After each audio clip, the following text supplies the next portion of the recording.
تو آپ نے آج سے ہی اپنی حیثیت کے مطابق صدقہ خیرات ضرور دینا ہے۔ صدقہ دینے سے مال بڑھتا ہے، کم نہیں ہوتا۔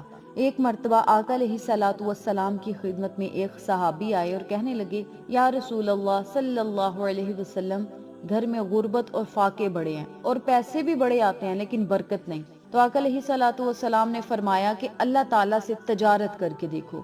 صحابی نے کہا کہ تجارت اللہ تعالیٰ سے کیسے کروں؟ آقا علیہ الصلوۃ والسلام نے فرمایا کہ اگر 10 روپے کماتے ہو نا، اس میں سے 1 روپیہ صدقہ کر دیا کرو، یعنی اللہ کی راہ میں خرچ کر دیا کرو، اللہ کی رضا کے لیے کسی کو دے دیا کرو، اور جو 9 روپے ہوں گے نا وہ اپنی ضرورت کے لیے استعمال کر لیا کرو۔ اس صحابی نے ایسے ہی کیا اور 6 مہینے بعد وہ پھر بارگاہ رسالت میں حاضر ہوا اور ساتھ 6 اونٹ اناج کے ساتھ لادے ہوئے لے کر گیا۔ جب آقا علیہ الصلوۃ والسلام کی خدمت میں حاضر ہوا تو کہنے لگا، یا رسول اللہ صلی اللہ علیہ وسلم، موجیں لگ گئی ہیں، گھر میں ریل پھیل ہو گئی ہے، خزانے مل گئے ہیں، اللہ تعالیٰ